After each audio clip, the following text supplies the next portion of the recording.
Hola mi gente, bienvenidos a CNN Dinero. Te saluda Xavier Serbia. ¿Lista? ¿Listo? Comenzamos.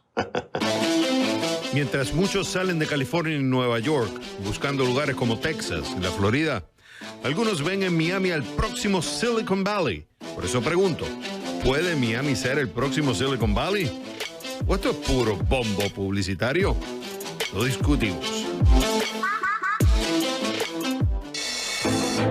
Efectos de la pandemia, endeudamiento, dólar débil, posibles burbujas en el mercado accionario, transición energética, muchos cambios.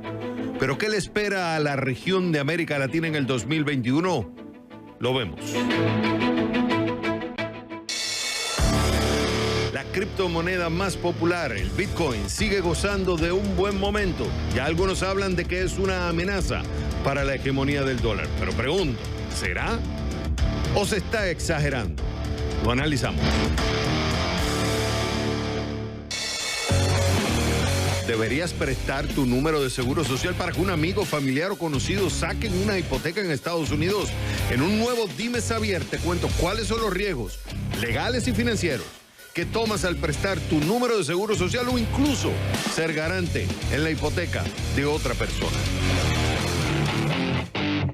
Desde la Ciudad del Sol, Miami, comienza el único programa que vive la economía. Este es CNN Dinero, que arranca en 3, en 2, en 1.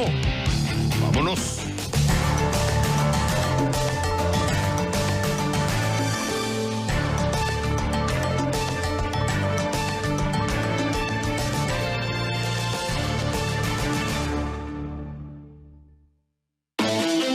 Mientras muchos salen de California y Nueva York buscando lugares como Texas y la Florida, algunos ven en Miami al próximo Silicon Valley. Por eso pregunto, ¿puede Miami ser el próximo Silicon Valley?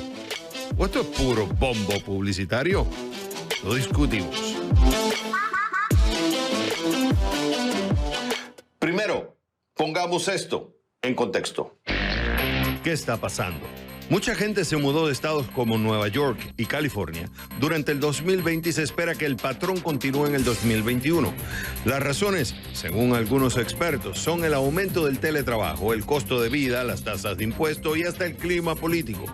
¿Por qué es importante? Ciudades como Miami están aprovechando para atraer talento y recursos. Según la revista Forbes, el alcalde de la ciudad, Francis Suárez, ha estado cortejando a líderes y empresarios para que consideren mudarse a la ciudad. Y recientemente Suárez confirmó que conversó con Elon Musk sobre la posibilidad de construir sus túneles en Miami. Además, el conglomerado japonés SoftBank estima que Miami está a punto de convertirse en un importante centro tecnológico. ¿Es una moda? ¿O verdaderamente hay unos cambios reales para que Miami se convierta en el nuevo Silicon Valley? Lo analicé con Gladys Simpson, de la Escuela de Negocios de la Universidad Internacional de la Florida. Gladys, desde tu perspectiva, ¿crees tú que realmente Miami puede ser el Silicon Valley, lo que es San Francisco hoy en día? ¿Puede ser Miami el próximo Silicon Valley o esto es un bombo publicitario? ¿Cómo tú lo ves? Realmente el esfuerzo de convertir Miami en un destino tecnológico para nuevas empresas inversionistas que innovan no es reciente, ya tiene varios años, más de una década de hecho que ha habido esfuerzo en esa línea y la pandemia ha acelerado un poco eso porque ha habido muchas compañías y mucha gente reubicándose a otros sitios y el costo de la vida y algunas situaciones también del marco legal en California ha convertido, ha traído esta oportunidad ahora más que nunca. Y también al mismo tiempo el ecosistema que tenemos en Miami, que se ha estado consolidando y desarrollando, ha facilitado y hecho ha creado esta opción, realmente la viabilidad de esta opción. Más recientemente, el mayor Francis Suárez estuvo muy activo en Twitter y compañías inversionistas o que están allá en California dijeron, pudiéramos realmente irnos a Miami. Y él dijo, ¿cómo le ayudo? Y de hecho todos los otros actores, porque en un ecosistema para crear esta oportunidad, tienen que haber no solamente de verdad los inversionistas que vengan, sino que tiene que haber el marco jurídico, los taxes lo hacen atractivo, las autoridades en la ciudad, en el estado, las universidades, como en el caso nuestro de la Florida International University, ya hemos estado preparando las condiciones de crear programas que puedan producir el talento humano que se necesita para hacer de Miami no solamente una opción cuando quiera retirarse la gente, sino una opción para que esas empresas tecnológicas vengan. Gladys, a modo de ejemplo, SoftBank recientemente anunció, el CEO de SoftBank, que es Mauricio Claure, anunció que están poniendo $100 millones en startups en Miami, which is good. Y esto es un ejemplo de otros tantos. Lo cierto es que la pandemia aceleró el proceso. Miami viene buscando, tiene esa intención. Es verdad que la Florida ofrece beneficios impositivos, no así en el caso de California o Nueva York. Lo mismo lo ofrece Texas. Pero lo cierto también que Silicon Valley es Silicon Valley. Hay un sistema educativo de años que tiene California, que tiene Nueva York. Algunos cuestionan si realmente la Florida tiene el sistema universitario para competir al mismo nivel que tiene California o tiene Nueva York. Por eso es que digo que del dicho al hecho hay un gran trecho. Podemos decir que Miami está al nivel para competir con Silicon Valley. Yo te voy a ser sincera, yo creo que decir que Miami está en este momento a la altura de San Francisco o de Bay Area, de Silicon Valley, no estamos igual ahí, pero nosotros hemos sido realmente, te digo, una historia de un crecimiento acelerado, dinámico, una cosa nueva de innovación. Nuestra población diversa es muy atractiva para la empresa. Y más que nunca hoy sabemos, después de vivir un año de pandemia, que el trabajo virtual está acá para quedarse. Y yo creo que eso es sobre todo lo que está haciendo esto una realidad bien posible, porque ahora más que nunca la gente está considerando, y muchas empresas ya han dicho, o sea, no van a volver a ser 100% como fueron antes del COVID, sobre todo en el área tecnológica. El talento humano que trabaja en esta área se presta mucho a que sea un talento que puede funcionar virtualmente y se ha demostrado en este año, se ha comprobado en este año. Yo creo que eso también tiene mucho que ver. Y la educación, nosotros lo estamos viendo, es viable también manejarla virtualmente. Entonces, no es requisito indispensable que nuestro sistema de educación avance, porque somos una ciudad joven, somos un estado joven comparativamente con los estados donde cuando nosotros estábamos acá todavía en granja ya tenían escuela hace 200 años.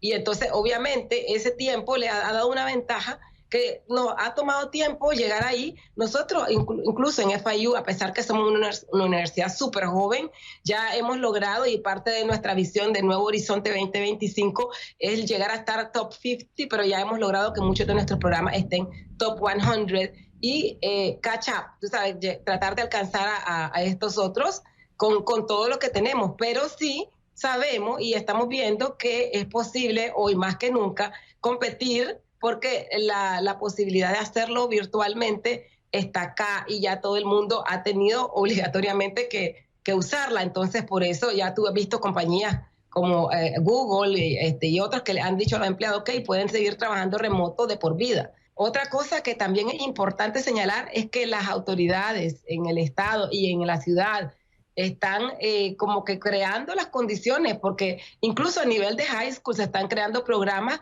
donde nosotros vayamos ya preparando a las futuras generaciones para trabajar en una Florida que tiene un rol prominente en el área de tecnología, y eso yo creo que lo hace muy atractivo también. Cuando regresemos a CNN Dinero, ¿quién se lleva la medalla de oro y de cartón de la semana? Eso, al volver a The Number One, CNN Dinero. China desplazó a Estados Unidos y es ahora el mayor socio comercial de bienes de Europa. Para los expertos, esta es una señal de cómo la pandemia está transformando la economía global. Según datos del Servicio de Estadísticas de la Unión Europea, en el 2020 hubo un aumento del 5,6% en las importaciones de China y del 2,2% en las exportaciones. Al mismo tiempo se produjo un descenso significativo en el comercio con Estados Unidos, con una caída del 13,2% en las importaciones y del 8,2% en las exportaciones.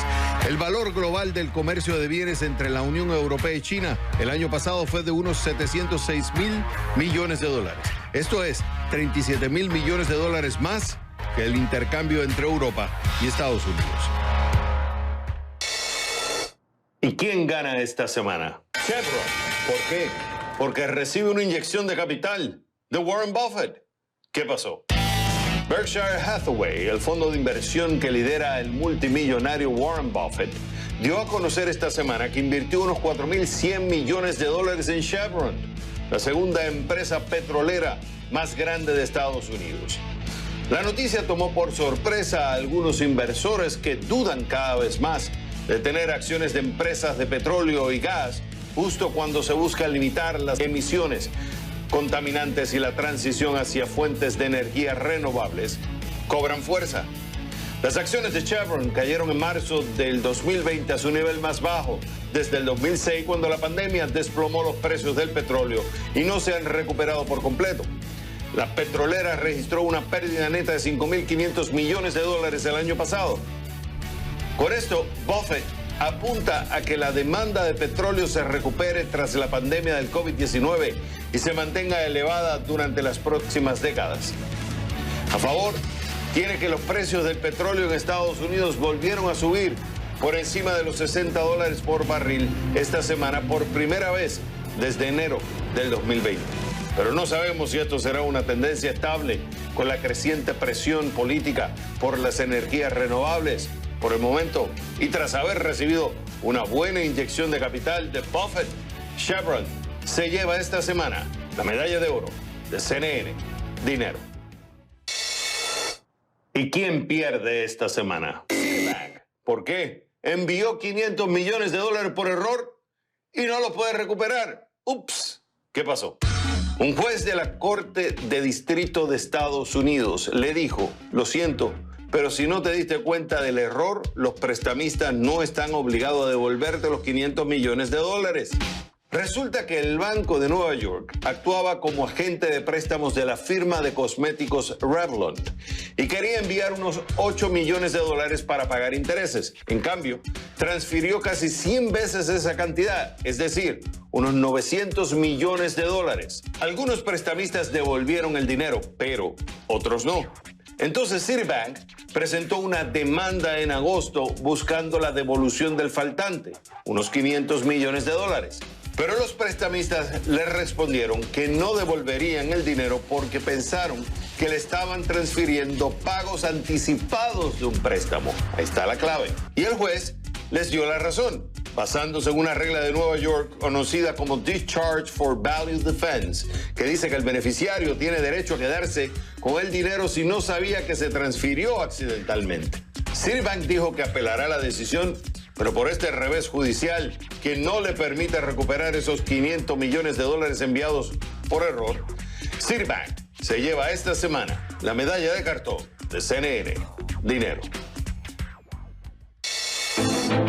Cuando regresemos a CNN Dinero, efectos de la pandemia, endeudamiento, dólar débil, posibles burbujas en el mercado accionario, transición energética, muchos cambios. Pero, ¿qué le espera a la región de América Latina en el 2021? Lo vemos al volver a The Number One, CNN Dinero. Esto es lo que sabemos sobre un nuevo cheque de estímulo en Estados Unidos.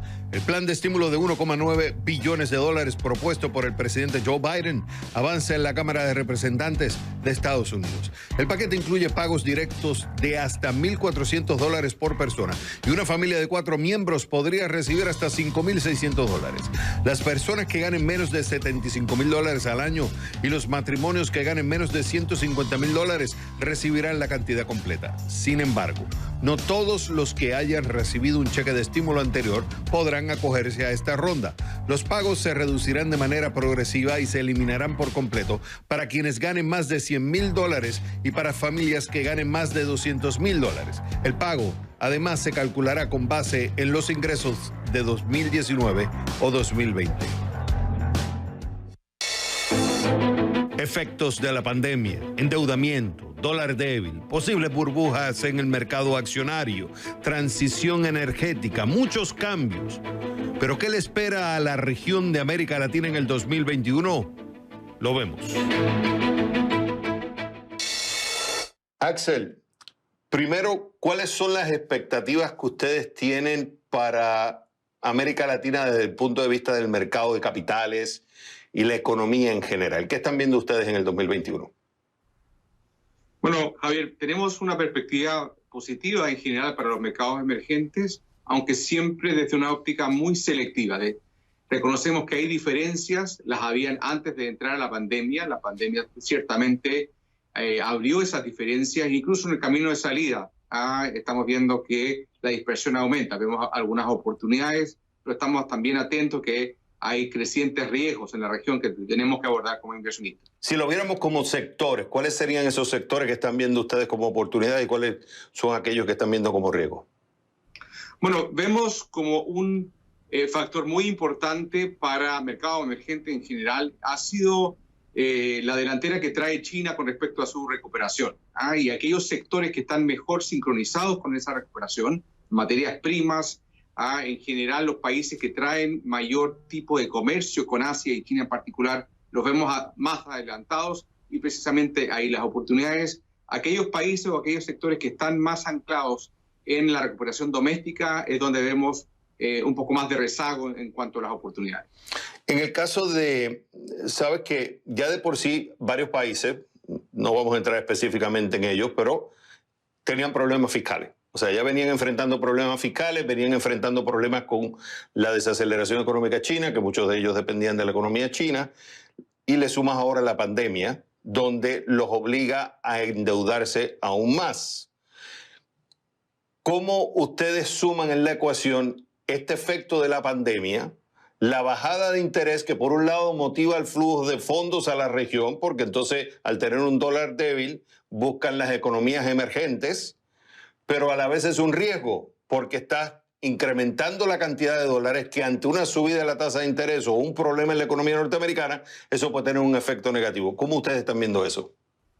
Bueno, precisamente lo que mencionaba Javier es que la selectividad va a ser muy importante. Hay países, como tú bien señalas, que ya traían problemas, otros tenían las cuentas públicas bastante más en orden y precisamente han podido girar a cuenta de ese beneficio. Se han endeudado, sí, pero tenían más holgura. Y yo diría que lo esencial acá va a ser la capacidad de recuperación. El crecimiento va a ser la variable clave que va a permitir a algunos países ir atendiendo el problema de sobreendeudamiento en el tiempo. Aquellos que no son capaces de recuperar el crecimiento, ahí es donde van a estar los mayores problemas. En el caso, sabes que en Estados Unidos se está repitiendo el tema de la burbuja, aunque es bien difícil poder pronosticar cuando viene una burbuja, pero sí se está hablando que hay precios que están muy altos, o sea, no están justificados con los fundamentos. Por ejemplo, si utilizas solamente una medición, el Shiller, el PE ratio, el actual está en 35, un poco más de 35, el máximo llegó a 44 en diciembre de 1999. Algunos comparan que estamos como en la burbuja del 1999. En el caso de ustedes están viendo, o sea, ¿cómo ustedes están viendo el mercado accionario en estos momentos? Y desde esa perspectiva, ¿cómo se están preparando para el caso de América Latina, ustedes como manejadores de portafolio? Bueno, precisamente tú indicas que los indicadores de valorización en algunas dimensiones se presentan más altos de los promedios y cercanos a momentos anteriores, quizás de corrección de mercado. Pero al mismo tiempo nosotros lo que incorporamos en el análisis, Javier, es mirarlo con respecto a otras alternativas de inversión. Y en este entorno de tasas de interés tan bajas, que creemos que van a perdurar bajas por algún tiempo, y en una etapa de recuperación económica, creemos que hay sustento para precios más altos en el caso de la renta variable, que precisamente se benefician de esas tasas muy bajas y pueden aprovechar el proceso de recuperación.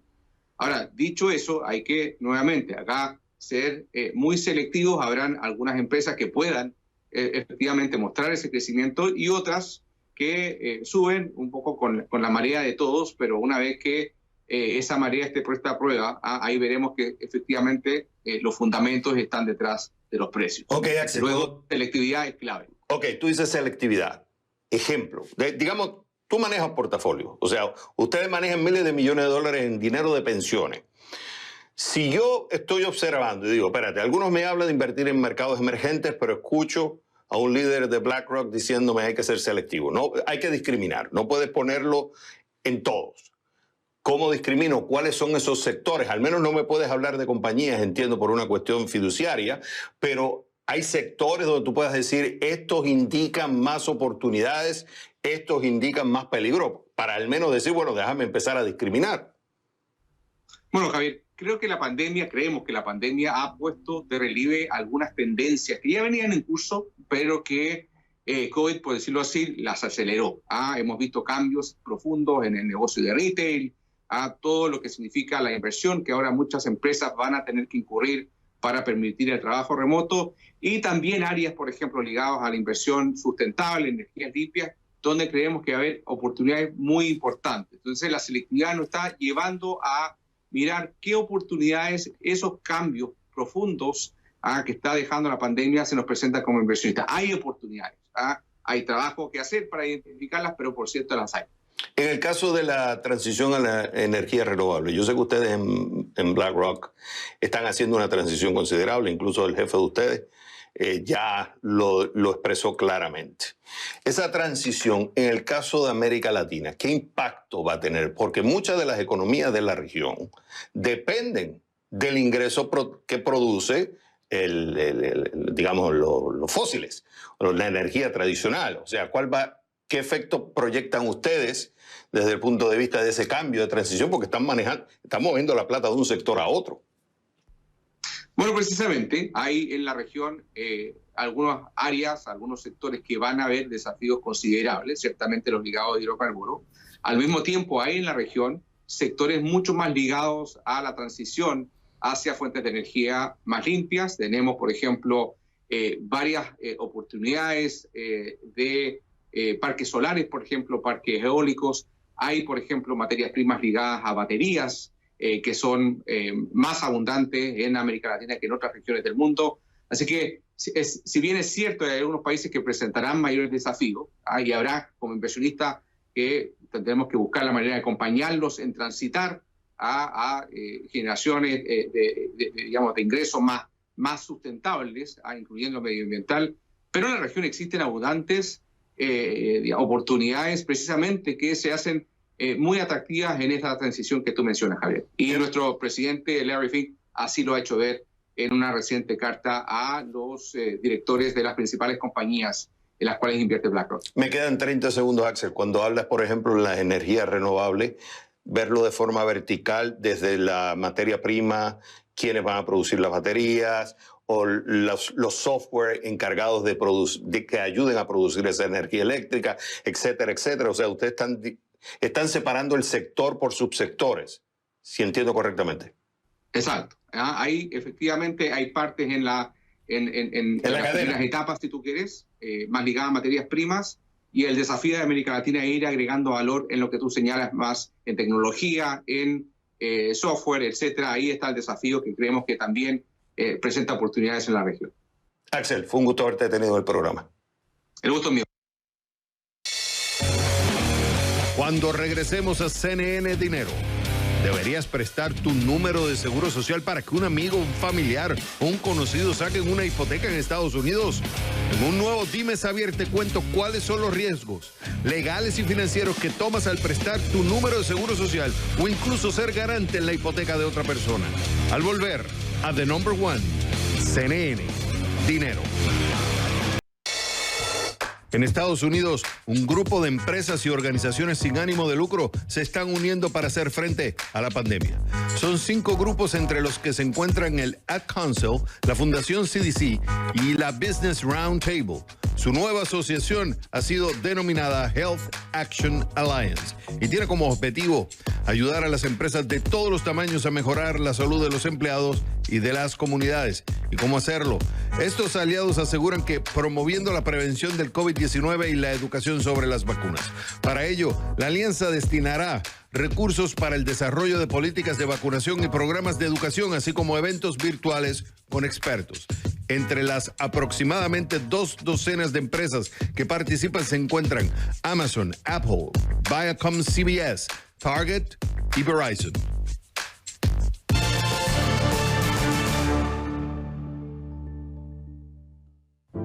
Hola. ¿A quién tú saludas? ¿A ti? Una persona generosa como usted. ¿Qué te traes? Conseguí la casa que tanto soñaba y como mi historial de crédito no es suficiente para comprarla, pues estoy buscando a alguien que me salga de confirmante. ¿Quieres ser tú? ¡Guau! Me preguntan, Xavier, ¿me recomiendas prestar mi número de seguro social para que un amigo de infancia compre casa en Estados Unidos? No. 1, es por las consecuencias legales y 2, por el riesgo financiero. American Immigration Council, una organización sin fines de lucro que aboga por los inmigrantes en Estados Unidos, explica que usar el número de seguro social de otra persona sabiendo que pertenece a otra persona podría derivar en sanciones penales federales, independientemente de si es por cuestiones de trabajo o para una hipoteca, con consecuencias inmigratorias graves según las circunstancias de la persona. Incluso, si el amigo que presta el número de seguro social no presenta cargos penales o sanciones fiscales, el gobierno puede hacerlo. Así que la respuesta sobre prestar el número de seguro social es que no lo hagas. Y sobre ser confirmante de un préstamo hipotecario o comprar una casa a tu nombre con la promesa de que él te la compra después, it's too risky, demasiado riesgoso. Digamos que tengo un amigo que me dice, Xavier, quiero esta casa de $200,000. Te voy a dar el 20%, que serían unos $40,000 del enganche o anticipo, y te pago los gastos de cierre y además te rento la casa. Al cabo de un año, te la compro y así te liberas del préstamo. Yo digo, qué buen negocio. Para hacerlo simple, doy por sentado que el dinero de mi amigo se puede probar que es legal. Entonces, le doy el 20% más los gastos de cierre al prestamista, este me aprueba la compra y me presta el dinero. Mi amigo todos los meses hace su pago religiosamente hasta que un día me llama y me dice, perdí el trabajo, no puedo pagarte la mensualidad, y no voy a poder comprar la casa. Ups. ¿Sobre quién va a ir el prestamista si no se paga el préstamo? No sobre mi amigo, sino sobre mi persona, porque soy yo el responsable de la deuda. Varias preguntas simples. Primero, ¿entiendes lo que te están pidiendo? No solo es la referencia del carácter de tu amigo, sino que las estarás vinculando legalmente a un contrato del que tú serás responsable. Número 2, ¿por qué su historial de crédito no es suficiente para la compra? Hay muchas razones por las que una persona no puede calificar para un préstamo. Crédito insuficiente, pocos ingresos comparados con la deuda que se quiere adquirir, hay un exceso de deuda, antecedentes de pago y muchas otras. Lo cierto es que si se necesita de alguien para la compra, puede ser una bandera roja, una señal de alarma para que analice sus finanzas. Y número 3, ¿puedes afrontar ese riesgo en caso de que no pague? Dile a tu amigo que busque opciones como: número 1, préstamos respaldados por el gobierno. Se los conoce como FHA y tienen un seguro del gobierno federal. Usualmente los requisitos son menores, por ejemplo, anticipo más bajo, y pueden ayudarle a comprar la casa. Número 2, programa de asistencia para primeros compradores.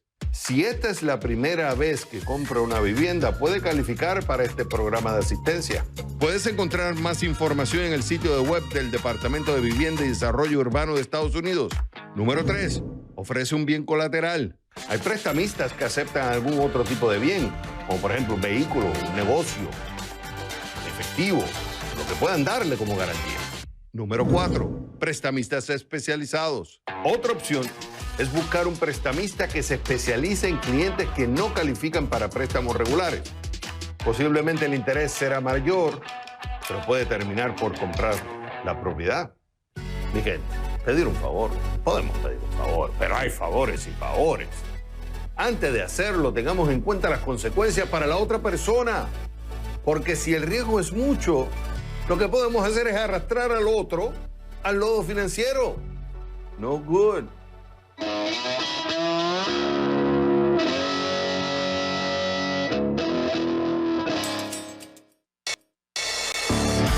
Cuando regresemos a CNN Dinero, la criptomoneda más popular, el Bitcoin, sigue gozando de un buen momento. Y algunos hablan de que es una amenaza para la hegemonía del dólar. Me pregunto, ¿será o se está exagerando? Lo analizamos al volver a The Number One, CNN Dinero.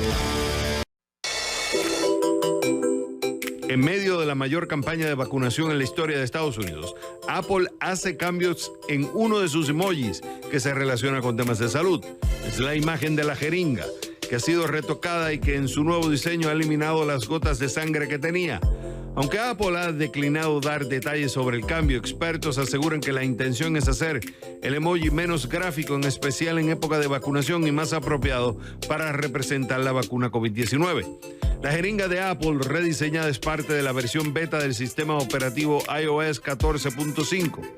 En ella se incluyen además nuevas opciones de emoji como un corazón en llamas e incluso la posibilidad de que tanto mujeres como hombres tengan barba.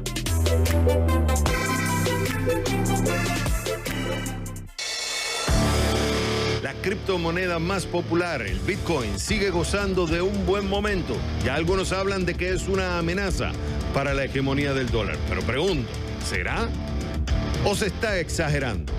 Lo analizamos. Pedro, ¿tú crees que yo soy un poco escéptico, pero bueno, tú conoces más del tema que yo. ¿Tú crees que el Bitcoin va a suplantar al dólar? O sea, ¿el dólar ahora está viviendo una amenaza por el Bitcoin? ¿O que realmente la gente está un poco emocionalmente cargada y lo que estás exagerando? ¿Qué dices tú? Sí, bueno, yo creo que es muy interesante lo que me preguntas, pero yo la verdad es que me sorprende porque he estado viendo informes de organismos internacionales, el Fondo Monetario, los bancos centrales aquí en Europa, y yo creo que, hombre, en las próximas décadas el dólar seguirá siendo el dólar, eso no hay duda. Y el foco se pone en si va a suplantar o no al dólar. Yo creo que eso es poner el foco en un sentido que no se debería poner, ¿no? Porque se plantean escenarios extremos, ¿no? Dólar frente a Bitcoin, ventajas e inconvenientes. Y el escenario más plausible no es ese. El escenario más plausible es que las dos compitan, las dos convivan y en determinados segmentos pues el Bitcoin va a ganar peso y en otros pues no, por lo menos en las próximas décadas. Y la competencia es buena, Y históricamente ha habido competencia de monedas. El monopolio de las monedas es muy reciente, es de finales del 19, principios del 20. Y la competencia es buena porque beneficia no solo a los que usan el Bitcoin en este caso, otras criptomonedas, sino también a los que no lo usamos. Porque el que compite tiene unos incentivos distintos del que está en monopolio. Y los propios aquí ahora, los emisores de monedas tradicionales, al ver que algunos segmentos de su mercado se pueden ver amenazados, pues querrán mejorar la calidad de su producto. Y eso significa monedas más estables de lo que hubieran sido si no hay competencia, monedas en las que el usuario pueda tener mayor confianza, etcétera. Entonces, desde mi punto de vista, en las próximas décadas no es plausible un escenario en el que Bitcoin desplase la hegemonía del dólar. Y eso es clave. Pero sí que compita con él. Compita con él en muchos segmentos. Eso es clave. Porque es cierto que la competencia, que es lo que estábamos hablando antes de entrar en la discusión, que ha habido competencia. Incluso en Estados Unidos, antes de la guerra civil, estaba escuchando el presidente de la Reserva Federal de San Luis que decía, oye, aquí era como decirte hoy, el Bank of America emitía su propia moneda, JP Morgan emitía su propia moneda, diferentes bancos tenían su propia moneda. Siempre ha existido competencia, pero el mismo sistema se dio cuenta que no funcionaba, no era eficiente y había que buscar una moneda única donde todo el mundo confiara y que fuera un medio de cambio y aparte un acumulador de valor. Pero yo quiero que tú expliques por qué traer este absoluto de decir el dólar ya está amenazado, no es factible. Desde el punto de vista fáctico, no es factible. Vamos a ver, actualmente hay monedas estables, relativamente estables, bueno, con inflación como el dólar, el euro, el yen. Y en esos casos, desde mi punto de vista, y es una opinión, yo no veo que en las próximas décadas haya un desplazamiento, digamos, para poner en peligro la hegemonía de estas monedas. El caso es muy diferente en otros países que no tienen monedas estables, porque, por ejemplo, el caso de Ecuador de principios de este siglo, la ley decía que la moneda era el sucre. Los usuarios dijeron que no, que era el dólar. Y al final el Estado de Ecuador tuvo que dolarizar la economía, dejar de emitir moneda propia y utilizar lo que se usaba en las calles, que eran dólares, ¿no? Es decir, esa competencia lo que hizo fue que al final la moneda buena, que era el dólar, desplazara al sucre, que era la inflacionista y la poco estable. ¿Pero por qué? En esos casos sí. Pero Pedro, en esos casos sí hay una amenaza a la moneda. Pero en casos estables, como el dólar y el euro, por eso, yo creo que en las próximas décadas no. ¿Por qué no sucede? Porque el dólar sigue siendo utilizado por la mayoría de la gente en las transacciones internacionales. Es una cuestión de confianza. O sea, si no me equivoco, creo que el 60 o el 65% de las transacciones mundiales se hacen en dólares. Las posesiones, la mayoría la tienen en dólares. Entonces, hasta que la gente deje de confiar en el dólar, no quiere decir en el futuro suceda, porque sucedió con la libra esterlina en el siglo XIX. Hasta que la gente no deje de confiar en el dólar, no podemos decir que va a venir ahora una popular moneda como la criptomoneda del Bitcoin, va a suplantar al dólar cuando el dólar la mayoría de la gente lo está utilizando. ¿Correcto? Y sobre todo si el dólar sigue funcionando, no perfecto, pero aceptablemente. Si de repente la inflación en dólares se dispara, que puede ser un escenario, es decir, si tenemos inflaciones del 15-20% en Estados Unidos, pues sería distinto. Pero mientras que la inflación y el dólar sea una moneda relativamente estable, pues puede cambiar paulatinamente el escenario, pero no a corto plazo ni de décadas, ¿no? Y sobre todo, fíjate que ha habido episodios, pues cuando Nixon, en el 71, creo recordar, suspendió la convertibilidad del dólar oficialmente, porque ya de facto ya no funcionaba en oro, o en los años finales de los 80, en el 87, que bajó más del 50% el dólar frente al marco alemán, por ejemplo, este mismo debate se planteó. Es decir, esto es el fin de la hegemonía del dólar. Cuando Nixon suspende la convertibilidad del dólar en oro, eso es el fin de la hegemonía del dólar. Cuando en el 87 cae más de un 50%, es el fin. Y evidentemente no, son episodios que tienen que transcurrir porque la política monetaria depende de distintos gobiernos y cada gobierno tiene sus puntos de vista. Pero a la larga es muy complicado que una moneda que ha tenido tanto tiempo el monopolio internacional de moneda de reserva internacional, pues lo pierda, ¿no? Entonces, Pedro, en conclusión, aquellos que dicen que el dólar está siendo amenazado por el Bitcoin es una exageración. Mi opinión es que mientras que no haya cambios grandes, los usos y las costumbres son muy difíciles de cambiar en el corto plazo porque hay costes de entrada de cambio muy grandes, ¿no? Y, por ejemplo, ahora con la crisis del COVID, una de las cosas que se ha visto es que los usuarios nos hemos visto forzados a comprar más online, a más videoconferencias, etcétera, y los costes de entrada los hemos asumido. Con lo cual, eso es posible que acelere el uso, en este caso del Bitcoin, pero también de otras herramientas, ¿no? Porque hemos incurrido en los costes de entrada y eso hace que más usuarios se incorporen a ese tipo de... Pero una cosa es decir es que se va a acelerar, como se está acelerando el uso de tecnología de la información, y en este caso aplicadas a las monedas, como es el Bitcoin. Y otra cosa es decir que se ve afectada de manera importante la hegemonía, en este caso del dólar, ¿no? Pedro, fue un gusto haberte tenido en el programa.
mi gente, hemos llegado al final de otro episodio más de CNN Dinero. Ya ustedes saben, esto es CNN Dinero, donde la prosperidad está a su alcance.